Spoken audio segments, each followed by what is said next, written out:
Hi everyone, I'd like to welcome you all back to the Colour Cave with me, Jem. Oh, I'm a bit squint here. Just before we get started on this final step of the page in Ivy and Inky that we're working on, I'd just like to apologise in advance if you can hear any background noise that the camera picks up. I am very tight for time. I have been away on a trip and I'm just back, and if I don't do this right now, you guys ain't getting a video on Friday morning. So apologies in advance, but I'm hoping that you won't hear too much of it. We're having some building work done on one of the workers' cottages. It's very noisy. Anywho, that aside, let us turn to the page that we've been working on. I'm hoping that this will be a short video after the epic length of the last one, but we don't have much left to do, so it shouldn't take us too long, I don't think.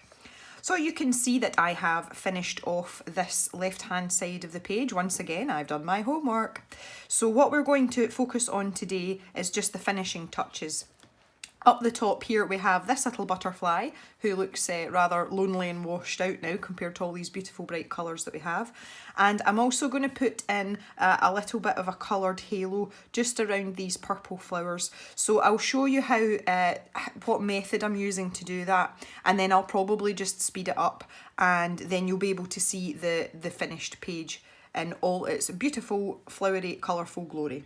To get started, the colours that I have chosen for my butterfly, I decided that in the interests of continuity that I was going to colour this butterfly in the colour of the Inky butterfly. I just refer to him as Inky, and I've decided that it's a boy. So when I look back at the colours that I'd used previously, I've kept a note of them and I keep them on the inside dust flap just here, and it's the same for Ivy's clothes as well and that kind of thing. So when I've looked back at the colours, ironically they are quite similar to the colours that I've already used in this picture. So I've had to kind of decide what I'm going to put where. And the three sets of colours that my Inky butterfly is, and I'm just going to show you on the first page there, that's how I coloured him in initially. So you can see it's turquoises, orange and pink. Yeah, it's very similar. So I decided that I would, for the larger part, so what I've decided to do is I've decided to use my turquoisey colours in these large outer parts of the wings, just because we have orange and pink so close to it, and there isn't an awful lot of the more blue shades round about the rest of the picture. And I'm going to use the oranges on the inner part. The other thing that I'm going to do as well is I'm going to colour the body in with gold. If I just refer back to my original Inky picture, wherever he is, this one, you can see the metallic sheen, and I just used it basically to outline like his entire body and his wings. So I'm going to do the same here. What I wanted to show you was what I have used previously, and I'm not going to use it here, but I'm going to show you anyway. When colouring in Inky, I have been using the Gansai Tambi Starry Colours paints, and these are I just love them. They're absolutely fabulous. They are water-based paints, and I've been using number 903, which is the yellow gold. And all I have done with that is used a very fine pointed water brush, and this pen is great for getting in tiny little spaces. However, it's a bit of a rigmarole when you're only using it for a tiny part. So I have decided to go with a gold gel pen instead. I do really like this one. It's the Uniball Signal. This is a broad tip one. But I just find that the pigment's really rich in it, and when you're working in a small area like that, it's not going to look too different to the paint. I'd just like to demonstrate that for you first, so if it's something that you're in the market for, you can see the difference. Naturally, buying one of these gold gel pens, which you can pick up in most good stationers or even online, they're pretty cheap in comparison to buying the paints. Naturally, using a gel pen is a lot quicker and a lot cleaner. So you can see the tip on that there. It's just like a normal gel pen tip. It's a little bit fatter, but not by much.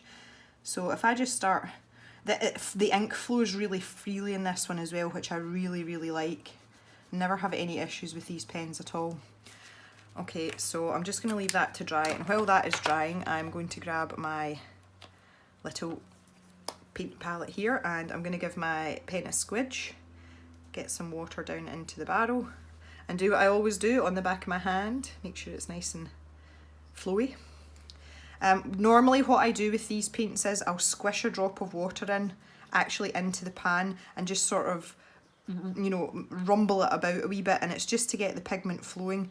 And then what I'll do is I'll actually like dab that off, picking up a little bit of that excess water so it's not absolutely swimming. So you can see there quite a lot of it's covered. Can you see how metallic that is? It's absolutely wonderful. And then all I'm going to do is coat the nib of the water brush with this. With it being water-based paint, the less water you have, the more pigmented it's going to be, and it comes out absolutely beautiful. And I've hardly picked up any paint there at all. And the thing I like about this is you can go back and layer it up. Once it's dry, you can go back over it again, and it'll give you a much more intense shine. The drying time is considerably more for the paint than the gel pen though, as you can imagine, so that's just something to be aware of. Okay, so if I hold this up now, you can see how metallic it is, and you can see them side by side. As I say, I would prefer to use the paint, but just because it is such a small area in this book, the gel pen will suffice, and it is a considerably cheaper option in terms of adding metallicness to your arsenal of art supplies. So with that in mind, let's get back to business. The turquoise colours that I'm using are light aqua, which is PC992. You guys can't see that, can you? PC992, light aqua. Aquamarine, PC905. And this tiny little pencil here is Cobalt Turquoise, which is PC105. I'm sorry you can't see the number on that. There's just not much left of it. For my oranges, I have Yellowed Orange, which is PC1002. Now this is an old Prismacolor, so it is exactly the same as the new ones, it's just that the writing on the barrel is a little bit different. So that's, yeah, Yellowed Orange, PC1002. Cadmium Orange Hue, which is PC118. Now this pencil I have here is one of the Prismacolor Light Fasts. It's exactly the same colour as the Prismacolor Premier. Tried and tested. I'm not wasting any pencils. And lastly, I have Scarlet Lake, which is PC923. For my halo background, I would normally use a Polychromos pencil, but in the interests of the fact that there are so many people following along with this, I thought it would be better just to stick with Prismacolors. So I am using Cream, which is PC914, and once again, what a pathetic specimen. The reason that I prefer the Polychromos for backgrounds is with it being a harder pencil, I find it much easier to control my pressure, and it's easier for me to build up layers and increments without going over the top. I'm sure I have mentioned it before, but when I first started using coloured pencils, I was very, very heavy-handed, and I still find that creeps in sometimes if I'm getting impatient, which is why I find that Polychromos or any other hard pencils like Crayola are better for doing backgrounds and building up layers. Okay then, so let's have a little look at our butterfly. I'll zoom in a little bit more. There we go, that's good. So I am going to try and squeeze in a 3 pencil gradient here. I don't know how much success I'm going to have. If you want to do that, I suggest having your pencils quite sharp. So I'm just going to try and put in a tiny little rim of this darkest cobalt turquoise, which is, it's a beautiful colour, I love it.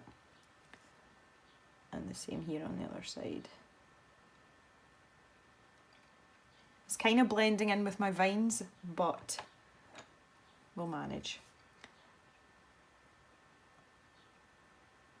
And then I am going to use this aquamarine, and I'm just going to try and blend that in as best I can. I'm keeping a really light hand here. Again, I can always go back over it. Yeah, so I'm using light pressure here just to blend these together.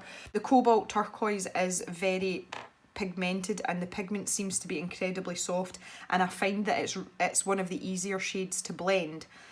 So I'm trying my best not to pull too much of it up when I'm using the aquamarine. I'll try that. And I'm now going to the lightest shade again, PC992, which is the light aqua. And I'm just going to work my way up to the line there. That's not bad actually. That looks okay. Now I'm just going to go over the whole thing with my light aqua, blend it all in nicely together.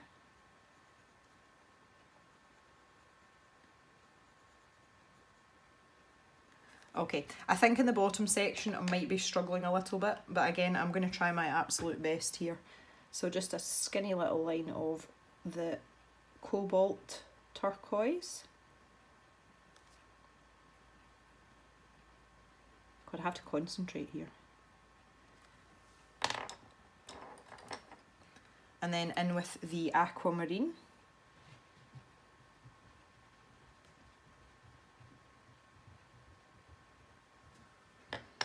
And finally the light aqua.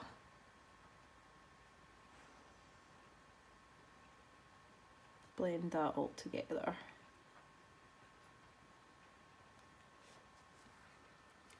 That's not a bad job at all, I'm quite pleased with that. Alright, on to the oranges now. So again, we are using yellowed orange, PC1002. And I'm going to go from the centre outwards here. And I'm just going to do all 4 sections. Oh wow, this is teeny tiny.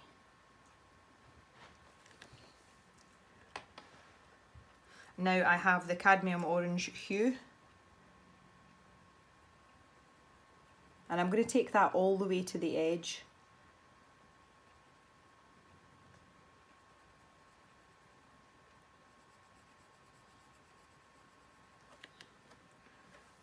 And then I'm taking my Scarlet Lake, PC923.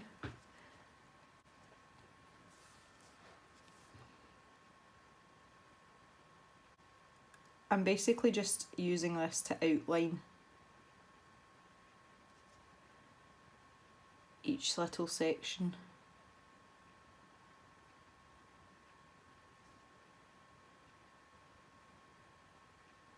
Like so, and then just putting a little feather. Oh, I took that a bit far there. Oh dear. Oh dear. Oh, those these sharpeners. You think I would at least sharpen my pencils before we start this?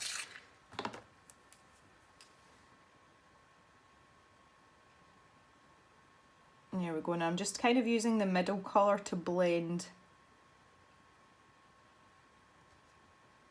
the Scarlet Lake in.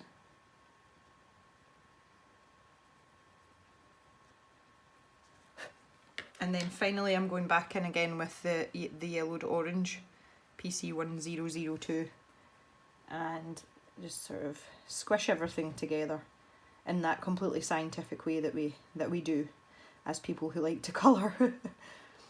There we go. Happy with that. Now I'm taking my my Uniball Signal gel pen and I'm just going to fill in the body. There, that tiny little bit for all that it was. It doesn't look like much on camera there, and these metallic things never do, but when you see them in real life, as it were, once they've dried, the minute you move the page, you can see the colour and the, you know, the reflective pigment, and it looks lovely.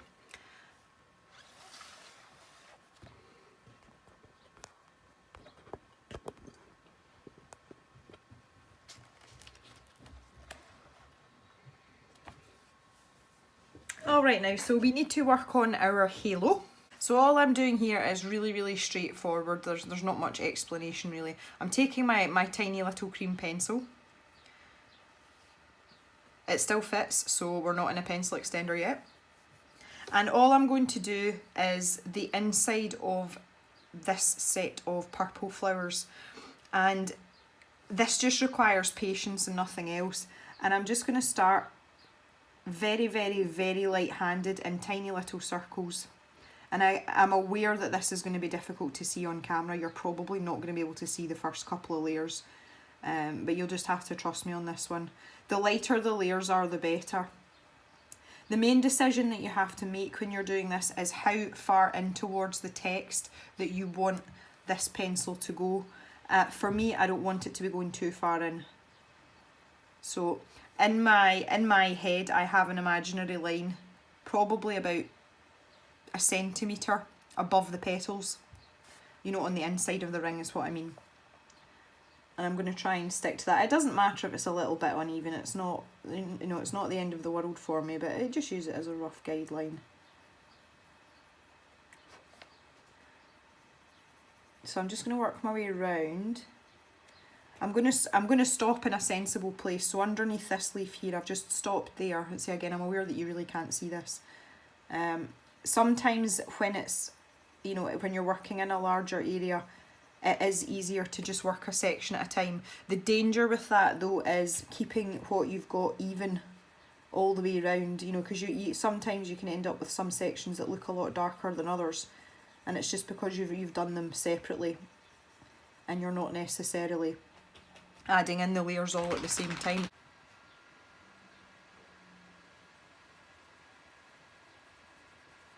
So I'm just going to keep going here. Be very careful as well, because this is a lighter shade than everything else, and also because they're Prismacolors. Be very, very careful that you don't pull the purple out into this middle area, because it will happen if you're not careful, and it's just because these are really soft pencils. So that's just something to be careful of. It usually is easily erased right enough, you know, you don't need to worry about it too much if you do happen to do it, but you're better to avoid it than to try and have to fix it. On the camera from where I'm sitting, I can't see any of that. It looks as if I haven't done anything. So I'm going to do another coat now and just see if we can get it to sort of pop out a little bit. When I go in with my second layer, the same way as you would if you were blending colours, in at the very base of the ring I'm pressing a little bit harder, and as I move in towards the centre of the text I'm lightening that pressure up so it gives a sort of fade out. I don't want any defined lines of this cream colour. Just do that. Okay, I'll zoom in a little bit now. See, haha! What do we have here? So you can just see that and no more in this section. That is basically what I'm looking for all the way around. So I'm just going to continue on here.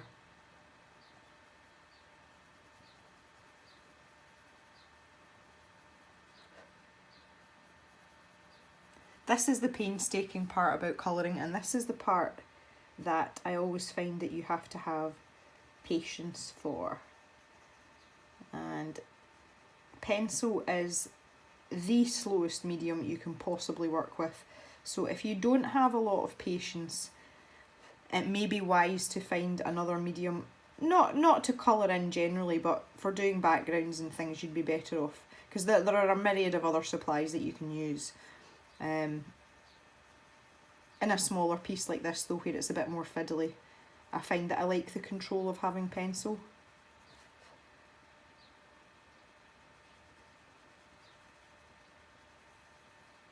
Got to watch my purple here. I've already smudged a little bit of that petal there. I don't know if you can see that very well, but yeah, there's some purple has escaped. I say the nice thing about pencil, and I always say this as well, is you can go back over and build up layers, you know, so you have a bit more margin of error, as it were.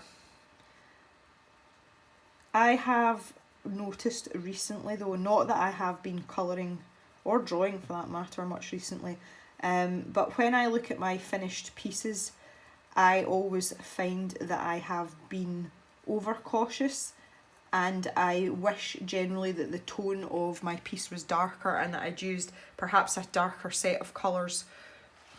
I've noticed that quite a lot, so even though I'm quite confident in you know, putting together a piece of work, it just shows you that I am still quite reserved and I am not necessarily entirely confident in my own abilities, and that is purely just down to me being me.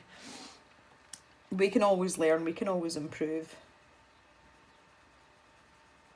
And it's something now that I'm aware of it, I'm gonna try and be a bit braver with my colour choices, and also when I'm laying down colour. But I think it's just a case of, because when I started I was incredibly heavy-handed and it caused me so many problems, and it would seem now that I've trained myself, but I've gone too far the other way, and I could actually do with a little bit more oomph sometimes when I'm using my pencils. But that's okay. I can, you know, I'll find the middle somehow, somewhere. Alrighty. I'm actually quite happy with the way that this is turning out already. I just wanted a little bit of something extra, and I think I have picked the right thing. There we are. You can see the section clearly that I've done now. I've stopped at this leaf here. There's nothing on that side. It really is just it's like a blushy glow. That's what I wanted, and that's what I was going for. Now I'm just going to do the same with the rest of the ring on the inside, so I'm not going to show you any more of that, but I'm also going to make this glow come slightly to the outside. Now naturally this is going to be a lot more fiddly because we have a lot of vines and stuff in the way, but I'm just going to do this little section here to let you see, and then after that I'm just going to cut to the end when I'm finished and you can see the finished article. Okay guys, so just exactly the same thing again. I'm kind of putting down a really light first coat, and it's coat just so that I can gauge where I want this sort of, you know, the fade out to go to. It is a bit more difficult to judge when you have lots of things in the way, but I'm going to do my best and just use my eye to gauge where things should be starting and stopping. There's a lot of little fiddly sections as well, which I will deal with in due course.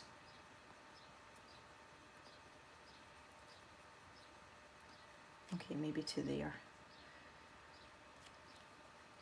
And this is one of these things where it's just practice. The more times you do these things, the easier you will find it and the quicker you will be able to do it. And that is just down to practice and absolutely nothing else. So if you're hoping for some quick fix for, you know, learning how to do stuff like this, I'm sorry, it's just perseverance, stubbornness, and learning from your mistakes. I know that's probably not what you want to hear, but that's the way it is. Okay, so there and here. See, it's quite fiddly going around all these little leafy bits, but it's not a huge area. I mean, it's not as if it's going to take me hours and hours to finish this off, so I'm not too concerned about it.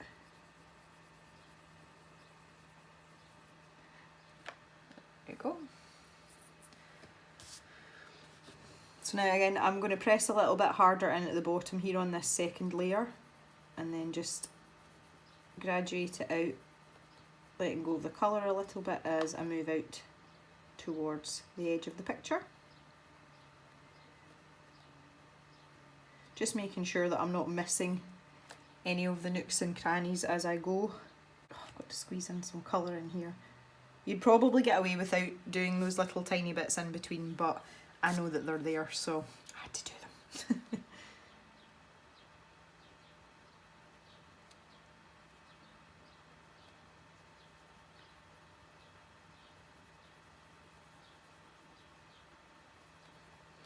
The other thing as well is, if you're kind of new to using pencil and doing backgrounds, if you're trying things like this and you're not particularly confident, a handy hint that I always give people is that the lighter the colour that you use for your background, the more forgiving it is in terms of the evenness of the colour and the ability to build up layers.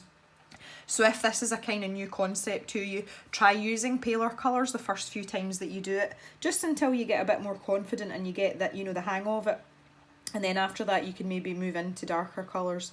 I would strongly advise against dark blues, dark purples, that kind of thing to begin with, especially if you haven't got the control of your pressure that you're actually putting down onto the pencil, particularly with Prismacolors, because you will find that you will end up with something a lot heavier and darker than you first anticipated. If you are a seasoned pro, you don't need to listen to any of this because you know exactly what I'm talking about. Okay, getting there now. Again, just the same thing, exactly the same thing.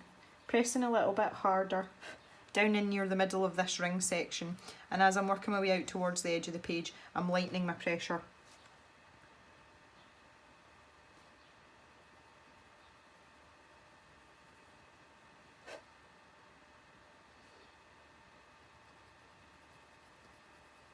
Alright, and that is literally all there is to it. It's not difficult, and it's just adding a really, really nice touch to this page. I'm quite happy with the way that's going. I'm going to go ahead and finish this now, and I'll come back to you when I've gone all the way around and I will show you the finished picture. So give me a jiffy. Ta-da! We are all finished. I'm just going to zoom in a little bit just so that you can see my halo, but I thought you would like to see the picture in its entirety first before I did that. So I am super, super pleased with this. This has turned out really well. I'm really happy with it. It is just a hint of colour.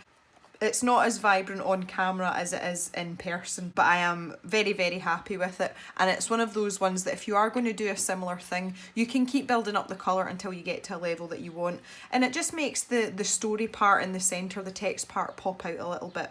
Alright guys, so that's us. We are done. If you have made it this far, I will take my hat off to you because this has been an epic journey, this page. Well done for making it to the end. If you like this video, take a moment to give us a thumbs up. That's really important for the channel so that we can keep going. If you haven't subscribed already, feel free to do so. I do put out 2 videos a week, once on a Monday and once on a Friday, and they are usually a mixture of art supplies, colouring and drawing. So there's usually something for everyone. Now that we're done here, I feel as if there's going to be a great big gaping hole in the colour cave.